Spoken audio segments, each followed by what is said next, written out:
started, so we can start or stop promptly at 12:45. So today I wanted to focus just on the idea of different pedagogical methods and reflect on just the Kloss. By the way, if you're wondering, we have Elizabeth Loudon, dual enrollment, outreach, coordinator, director. I always mix up coordinators and directors. Larry Green, mathematics, Sue Kloss, biology.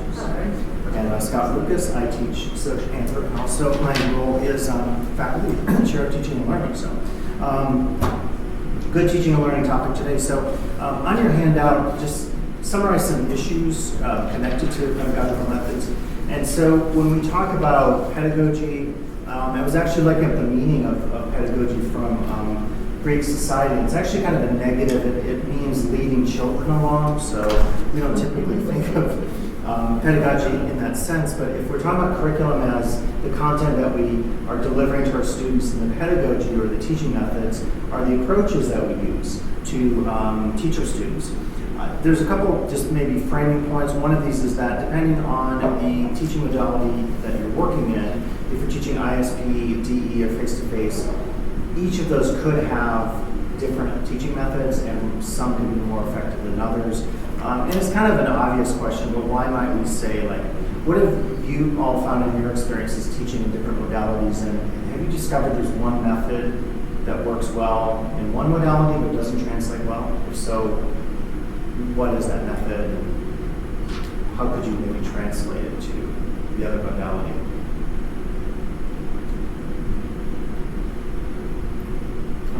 One that comes to mind in my work is I do a lot in social science of group conversation, and so obviously in a face-to-face class we could easily move desks around and say, okay, let's talk about this topic. In a DE class, because we're not, and Larry's an exception, I think there are people that do live synchronous teaching where you could have a group conversation. The challenge of that is just, it's a catch-22 because we advertise our DE classes to our students as flexible. So maybe one way that would work is you could have 3 different group conversations different times of the day, or you could have a video recording system of some sort, and then students could record their comments and add those sort of a string conversation. I don't know. Larry, do you have any feedback on just Well, you can have, I do the Zoom sessions, but you can't make it mandatory. Even if you have 3 of them, you can't make all 3 of them mandatory because they'll be good if they can't make all 3 of them. Sure. And that's understandable. But you can make them watch it, archived. Yeah. And, but there's Canvas. And what you were saying, Canvas also has the ability to record your voice and to type it however you want to communicate. By the way, we have it's for now a 1-year trial of Canvas Studio, it's called. And so you could do audio and video in Canvas already, but now it's even easier. So you can go in there and it's like a seamless media platform that allows you to record lectures and other conversations.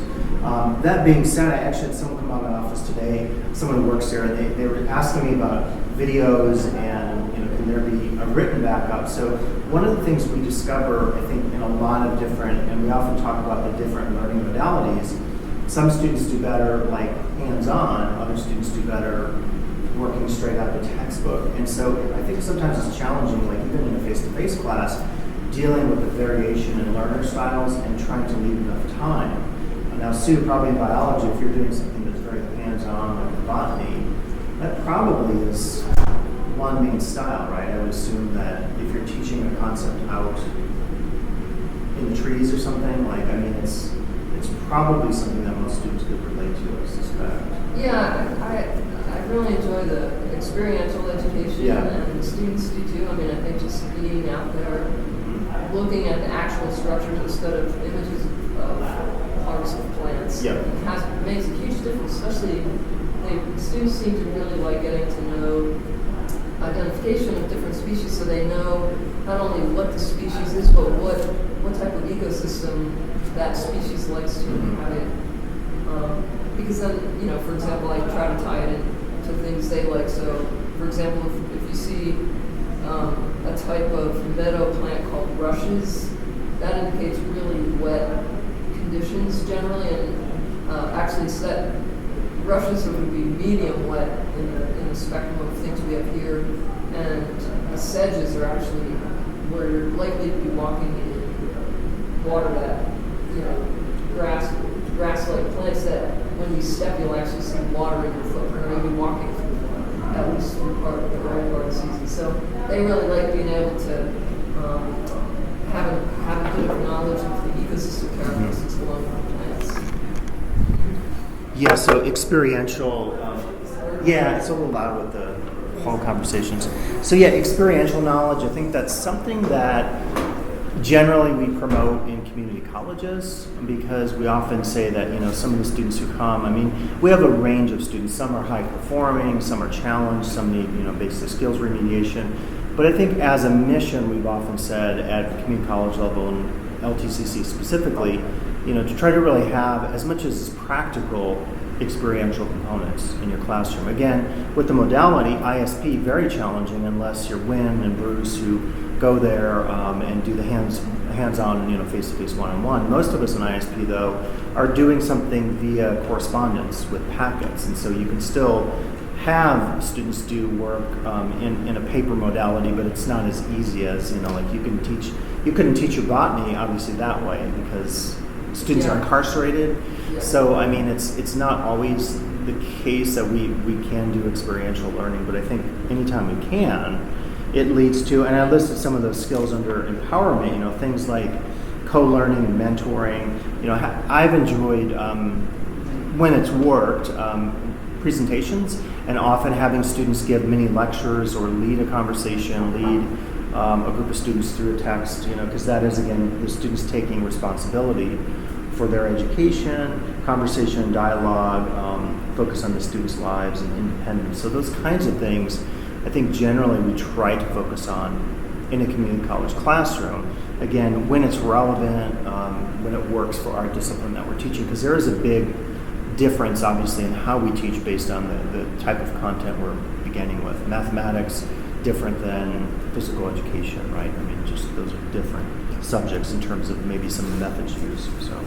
Yeah, and that question was harder because I don't actually teach online, even though I have hybrid classes in terms of all my materials are available online. I still use Canvas, but I don't exclusively use it as an online platform. Sure. In fact, I exclusively use it as an assistant for making course materials and organization available, and grades all online available to students. So, yeah, I was having a hard time figuring out how I do. How could I contribute to that question? Yeah, there was something a while back with, they were talking about doing chemistry labs in a distance format, which I kind of looked at, and I don't know anything about chemistry really, but I thought, wow, that is interesting, because how would you do that, virtually? How would you simulate that? And you can do a lot of simulation. I recently did, kind of in my other projects I do, it's something called The Void, and it's a virtual reality experience in a few cities across the U.S., and it's pretty mind-blowing. And I actually, when I was going through it, I thought of it as a teaching method. It would be very expensive, but basically you wear really high-tech VR glasses, you wear a helmet and pieces over your ears, so you're hearing stuff, and the only thing you can see is what's in front of you, and it's like a Star Wars thing, so you have like a blaster or whatever. But what's amazing about it is you're actually moving through three-dimensional space. And it's kind of a trick, but it's basically circular, but you walk through spaces, and the first time you go through it, it's very just uncanny, because you're like, wow, and you sit down and you can feel stuff, and then they have like R2-D2, and if you peek, you take your goggles off, you can actually see it's like just a black silhouette of R2, and then they project the virtual simulation on top of it. But when I was going through that, I thought of that as like a way you could teach certain disciplines. Like you could imagine like a training, if you didn't have, if you're concerned about safety or you didn't have the funds, like we're talking about doing a burn tower for a firefighter training, but I was thinking about that, and I was like, that could be an actual real way of using VR technologies to teach people things. Now, again, it'd be expensive. They do that at Sierra College. Wow. Been there. They have a virtual reality room. Wow. It's amazing. Wow. And so in math, we teach three-dimensional geometry, which doesn't work on a piece of paper. Yeah. So they put on their VR machine, and they can walk through the three-dimensional shapes. How do they afford that, I wonder? Grants. Just It's ask. very, Grants. very trendy with the world of grants right now. Okay. Not that much money. They have a room down at UNR too. I thought about buying one. Yeah, it's That's $7,000.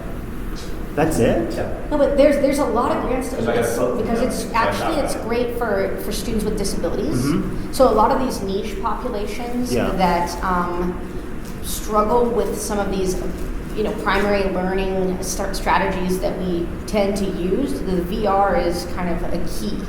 And so like the Science Foundation, and I interviewed for a job with DRI, the Desert Research Institute, Oh, wow. and they're getting all into it. Yeah. In fact, they're bringing mobile VRs to all of the middle and high schools to teach science lessons where students walk on Mars. Oh, wow.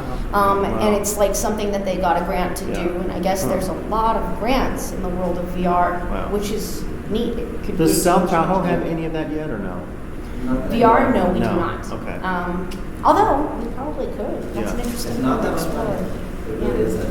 In chemistry, they walk through an atom or a molecule. Yeah. It's like experience being crystal. And it's pretty Yeah. amazing. You That's definitely have a different view of it. And Oh, yeah, it's just- revolutionary. It's not expensive.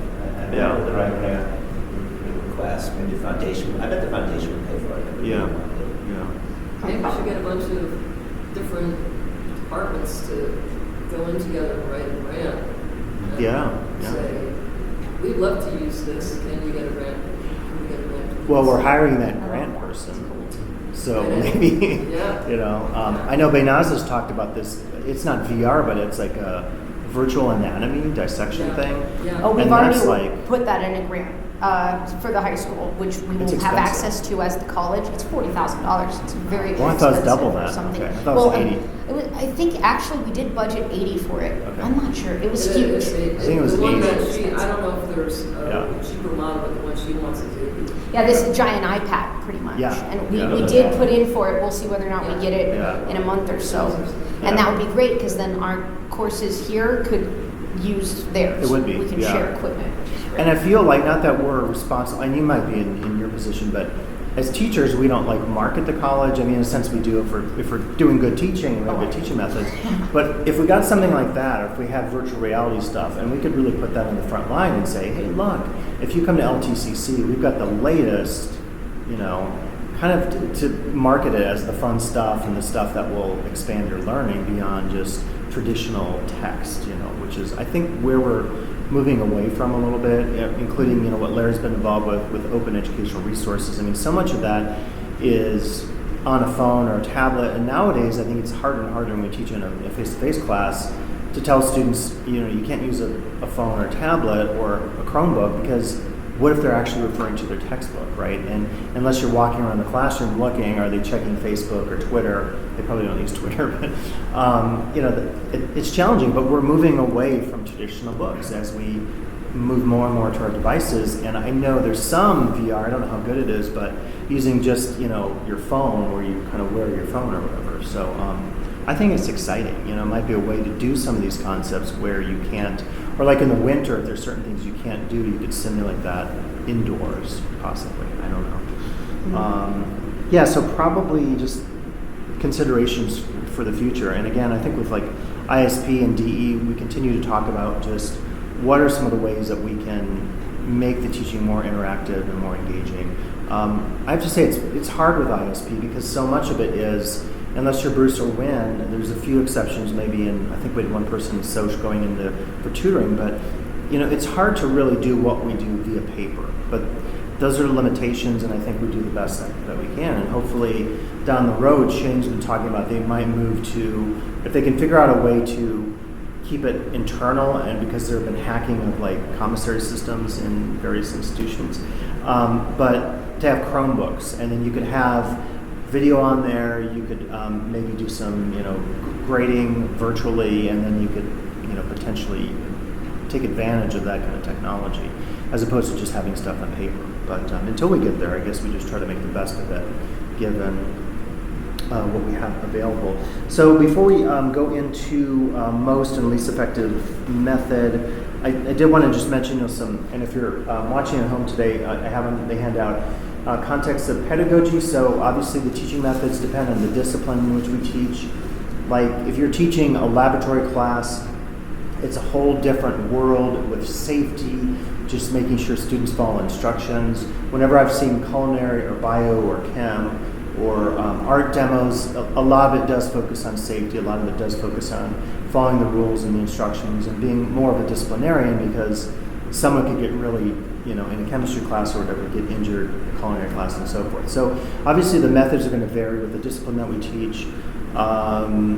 We sometimes present pedagogy as a set of tools that can be used. I'll talk about that in a second. It's often tied to things like critical thinking, Socratic method, social justice, liberation, and it's often very personal. So like the example of someone saying they don't like video as much as something that's written. I run into people that say, I don't like reading emails, I'd rather have something that's a video. So there's like different opinions on this, and that's why I think it's sometimes important for us to consider different learning modes for our students in classes, but also recognizing that we're limited in terms of the amount of time that we could teach. So I just gave you a handout because I had on here before we go into favorite and least favorite method. So I've been involved in a project for a couple of years called Strategies in Teaching Anthropology. And the last volume, I was just a part of this one, volume 6, published a few years ago. And I just gave you the table of contents from that particular 6th edition. And the idea behind this is that a bunch of anthropologists collaborated virtually. Some of them we would meet at meetings of the American Anthropological Association, and we would sort of trade strategies that we had. For example, a way of teaching about kinship, or a game for archaeology if you were in a district that didn't have a big supply budget, you didn't have access to an actual archaeological dig. And we did these for each of the subfields of anthropology: cultural, bio, archaeology, and linguistic. And we found it was pretty successful, and often we would do sessions at the national meetings, and we would sort of, after a book was released, go to the national meetings. Inevitably, though, it was kind of funny. We didn't end up talking about the teaching methods. We sort of told war stories, and it was often like, oh, can you believe, you talk about plagiarism, or you talk about how you can't teach a certain concept because you don't have the funds in your district or whatever. So kind of just throw it out there. Now, obviously, these are connected just to anthropology, so they wouldn't work presumably in biology or mathematics or another field. But some of you are familiar with, years ago, back when I think Nancy Barkley was here, we had this book, the CAT book, and I found this on my shelf. It's the Classroom Assessment Techniques Handbook for Teachers. And this is, I think, open to probably K-12 and also college level. And you could just page through, and it has all kinds of different ways of, like the minute paper. There's a whole chapter just on doing the minute paper. And the idea behind the minute paper is students would begin a class, and it could be a mathematics class. You could begin a math class and say, please, in 1 minute, talk about why you struggle with the differential equation. And the students would write that. And you could have them share that, or they could turn it into you, and then as an instructor, you would look at that and say, okay, here's why they're struggling with the differential equation. Here's how I could teach it differently next time. So I guess my big question out there is, do you think that these types of, and these are available online as well, but do you think that these types of manuals that purport to teach, it's almost like a cookbook, like here's how you can teach a concept. Have you used any of these? Do you find them useful? Do you ever go to the internet to discover methods of teaching a particular concept when you're stuck, or do you invent it on your own? Honestly, at conferences. So at conferences, I don't go out from what conferences and hear other professors talk. Yeah. It's a little easier than trying to read meetings and stuff. Yeah. I think some types of pedagogy, especially as the discourse kind of evolves with critical pedagogy and like the type that I particularly study is eco-pedagogy. It's very abstract, and depending what language you're reading the literature in, because actually it's commonly in Portuguese or Spanish as well as English. Wow. It's evolving. And so what I did for my thesis was I actually developed a compass, so it wasn't like instruction manuals, this is how you do it. It was like, okay, here's a compass if you want to incorporate eco-pedagogical kind of strategy and methods into your activities. here's a compass for things for teachers to consider, and here's some things for questions for students to ask themselves, because it's about a consensual, mutual exercise. So students have a lot of choice and buy-in as well in the exercise. And I thought, sometimes some of these things that are not so detailed and step-by-step, but that are clarifying, I find are the most useful when I'm trying to sort of incorporate or even envision what a new teaching method might look like. And then there's always prototyping, which you have to do anyway. Yes. So. Oh, absolutely. It'd be great if your resource were available for people teaching, because I think when you're hired on and you're a brand new teacher, sometimes you don't have the methods, right? No one's giving you that. At most, you maybe have your textbook and a syllabus. And I think it's hard sometimes just taking on a class. And we often think that's just face-to-face, but it happens with DE and ISP, where first time you're teaching, you're like, oh, I don't know, how do I get them? What happens in the social sciences a lot is not so much you need a method, but an approach, because the controversial topic comes up. And I've tried really hard. I'm doing a race class this quarter online, and so far it's going great. But I really front load it with all kinds of videos and policy statements and conversations that hopefully have sunk in. I don't know, it could be a mature group of students, but so far I haven't had issues. Knock on particle board here, or wood. I don't know if it's real wood. But that for me is a big struggle, and I get that from newer instructors where they say, can you look at this post, do you think it's inappropriate? And 99 out of 100 times I'm like, yeah, that's really inappropriate. But then it's like, what's the appropriate intervention? And we usually discover it's the same student that we've had. Literally, there was one person who was always a challenge in the DE class, always a social science class. 4 or 5 times people had this individual. And so sometimes it's not even a method, but it's just like a way of dealing with the situation in a very common situation. And I know that comes up a lot in social science, but like Wynn would say to me when I would bring up that issue, oh, well, that never happens to be in math because the students don't have a choice and they can't like debate whether the numbers are relevant. They're there, they exist. But in a social science classroom, sometimes it's not even a method that's needed, but it's more of like an approach or a style to deal with a very specific situation, but one that, at least in my case, I've discovered it tends to be pretty universal because we talk about controversial issues. But I like the idea of like going to conferences and learning this. What we discovered in our group, we sort of phased out after this. We stopped. They would pay for us to attend the AAA meetings, but we stopped doing it, and we were like the only game in town. Everything else, if you've been to big academic conferences, they're very intimidating, and all the stars are there. But we were the only out of 1,000 sessions that dealt with teaching, and we tried to run it more than one time because we knew people would, and it was always the young instructors. They were super young, and they're just eager, and they're like, oh, how do I do this? And it was often foundational questions about the syllabus and structuring a class in such a way that, it would be effective and so forth. So, but I guess I would say with these, they can't hurt if you find some of those online. I've sometimes Googled where I'm teaching a particular topic and has someone come up with something, or a simulation is really nice. Like when I used to teach physical bioanthro, which is not my area, but I found a lot of great virtual simulations just by Googling, because I wanted students to be able to see Homo habilis 3-dimensionally on a computer screen. It's not as good as holding an actual hominin skull cast, but it's better than nothing. So go ahead. I do the same. I am a slut about going online, finding whatever anybody else used in any discipline and trying to just like modify it for what I want. And I'm so appreciative of this opportunity, because we used to do a lot of talking about teaching and good teaching practices. Larry's always saying that. And I really miss that. I think that's really critical to developing our abilities throughout our careers. I don't think you get to some point and you've got it, because things are always changing. Students are changing, technology is changing, our college is changing, the students' needs are changing, and our culture is changing and society is changing. So we got to keep changing along with it, or you become relevant as an instructor, I think. And so I feel like there's endless opportunities from everything from Google to OERs. I mean, there's some amazing stuff out there. I just somehow came across. Patty gave me a great course for Christmas, and I picked cell molecular biology, and which I teach it and I love it, but I'm always like, okay, what's some cool stuff I can bring in here if I take this course?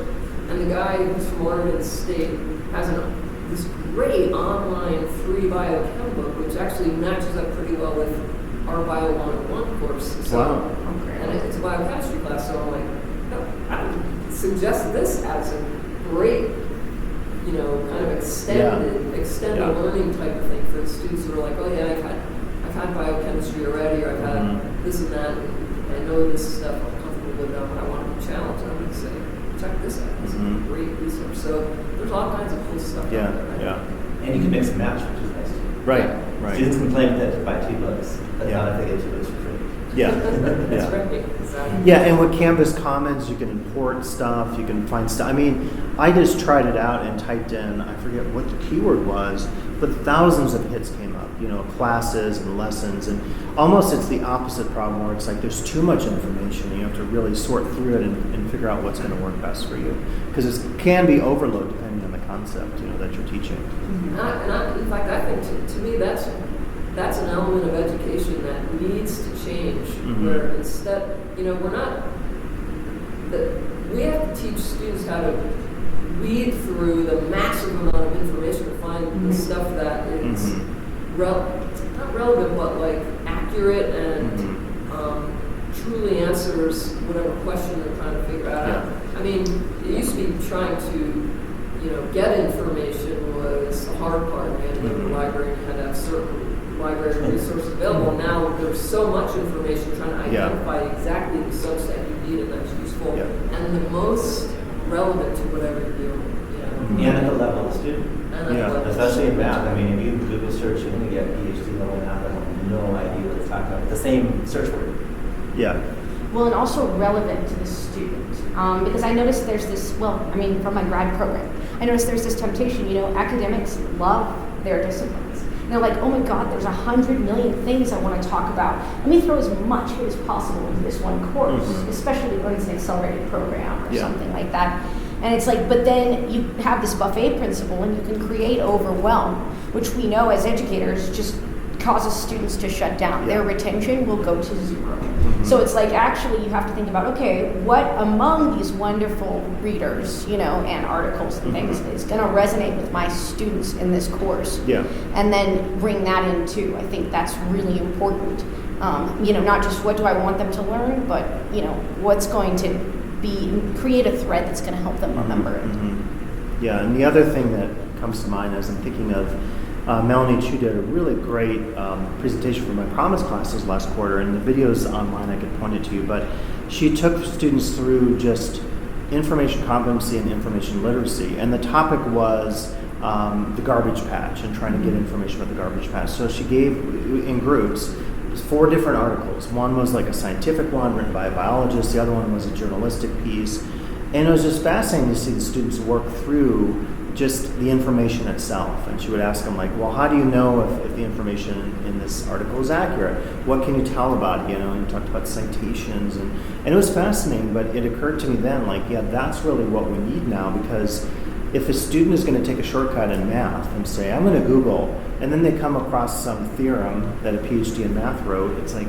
that's not going to help them. So we, I think, have that responsibility of calling through the information, as you said, not overwhelming them, and trying to guide them in such a way. And even for myself, sometimes reading about, following the Democratic nomination, trying to, cut through the clutter and noise and understand, well, what's accurate information. And we live in the world now, I think Facebook said they're going to ban them, we'll see if it happens, but, they can now do deep fake videos. And if you've seen any of these, they're scary, where they can make, Putin or Barack Obama, and it basically is that person talking. It's so accurate and so, realistic. So that's a scary part of this movement too, is, all this wonderful information, but then for a student, if they start reading certain things and that takes them off track, and it's not an academic approach, they're reading a blog or something, which blogs are great, but it could take them in another direction, and you're trying to get them to focus on what it is that you're teaching. So information has, it's a catch-22, I think. It's great, all the resources, but then for a student,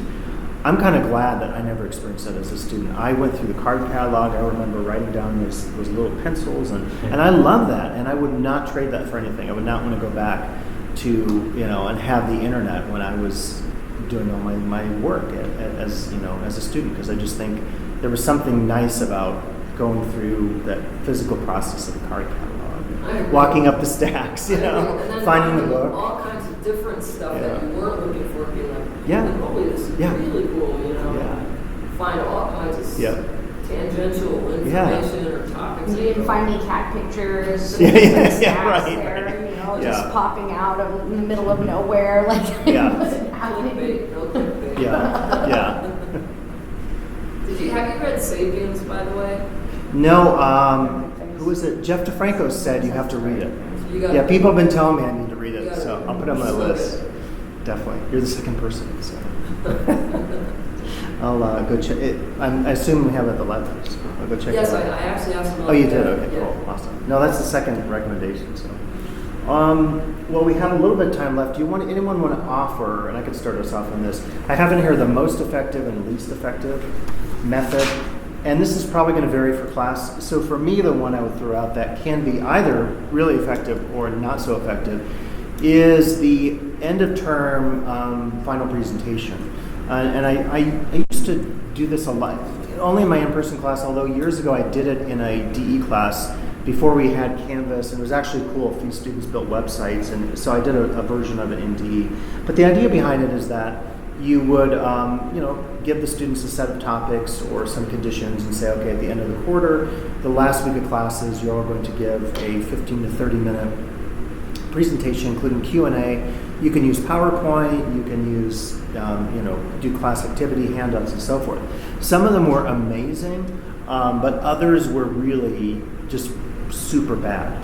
And in retrospect, looking at some of those, I think I didn't structure the topics enough. I had it pretty wide open. So if it was my gender class, I would say any topic in gender. So someone would do gender in advertising, or another student would do, transgender movement, or another student would do gender in politics or something. But sometimes you just had a student who was totally lost, and so I would try to prep them and have little sessions where they would approve their topics, but it was really challenging. And so looking back at that, I think if I were going to do that again in a face-to-face class, I would really have to define the parameters better and just think and not assume that every student is going to knock it out of the park, because some independent students do absolutely amazing presentations, but then others just kind of phone it in. And it's really kind of embarrassing for the students who do poorly, ironically enough, because they're up there and you can just start making comparisons in your head between the student who just went before that person and they didn't do such a great job. So for me, I would say can be effective, but also very ineffective, because sometimes just if a student is unprepared and they don't put a lot of work into their final presentation, capstone presentation, it becomes, I think, kind of embarrassing for that student. And it's responsibility, so obviously they should work on it, but sometimes happens. So what I've done to kind of address that, and it's worked very well actually, is they're required to have either one or two partners. So it has to be pairs or trios. okay. And what happens is that they bring each other up, so you don't get someone working at the very last minute, 1 hour before it's due, and they start. That never happens when you have pairs and trios. Do you ever have because I used to do group projects when I first started teaching here in the late 90s, I feel ancient, but, and inevitably what happened there was I'd have groups of 4. One student would come to me privately and say, hey, so-and-so isn't doing any of the work, and I'm doing most of it, what do I do? And it was hard then to assess, is it fair if one student's mostly doing all the work? It happens all the time. But when I tell them, and it's absolutely true, is that the one who does all the work gets all the learning, and they do a lot better on the final exam. It's almost 100% true. So there's an incentive. You're going to do better on the exam. So. I've been in courses where they try to address the group imbalance issue or participation issue by presenting, I guess, maybe 20 or 30% of that grade can come from feedback from your group members. So you do these anonymous surveys where they have, some Likert scales maybe, and then some comments that they can provide about each other's performances, and they do them for themselves. and then all of that goes into your group grades, so that it's not entirely about, if you're 100% carrying it. It's also about, how well you worked with others. But honestly, I will say that often, I think it depends on what we're trying to teach here, right? Mm-hmm. Are you trying to teach how to present? Is it formative or summative? Mm-hmm. It's the same for a research paper, for example, if we're going to talk about methods. You'll learn a lot in the process of writing the research paper. But it may or may not show how much you learned, Right. depending on your ability to present what you did learn. Mm-hmm. Is it a formative or summative type thing? And if you're trying to teach presentation, then yes, it's very effective. Yeah. But for some students, that's horribly daunting. It might actually, a final presentation might really scare them. Yeah. To the point Yeah. where they might be paralyzed when it comes to learning something. And I've dealt with that, and my solution to that was, and I had a couple students accept it. I said, if you want, you could present from the back of the class. And even though we all looked at them, it made them a little more comfortable, So the fear of speaking in public, but I always try to stress public speaking is something you need, it'll prepare you for a job interview. If you're going to be a docent in a museum or whatever, right? You're going to need, working in the service industry, working at Costco, you're going to need people skills at some level. But I totally get it, where people are terrified. And when I first started teaching, I remember being terrified speaking in front of classes, and now I'm not. But it's we've all been through that, so that's where we can also model and share our experiences. I will be doing a little plug. It'll be a webinar only later this quarter, a actual talk on preparing for a public presentation. So more to come on that topic for sure. So cool, and I want to weigh in on the other topic we were just talking about. One thing that's worked really well is I take the organization of it really seriously, and I start giving the project out now or next week, and then it's partway through, and this is for the culminating project. It's in particular, that's when we do our group projects in the general bio major sequence. They do it in the spring as kind of a capstone project, and so I'll have them spend half the lab period organizing, deciding what the topic's going to be, and I limit it so there's a finite number of possibilities, because otherwise just choosing the topic is something can be the hardest thing. Yeah. And so then at the end of that meeting, they all have written out a list of the work topics or work assignments that need to happen until the next meeting. And so then they all sign which parts of it. It's basically a contract. Okay, I'm going to do this part, I'm going to do this part, I'm going to do this part. And then they sign a contract, they give me that contract, and then the second meeting comes and I ask them, okay, did everybody, how's your group doing? Did everybody do their parts of the contract? And if they're all like, yeah, it was good.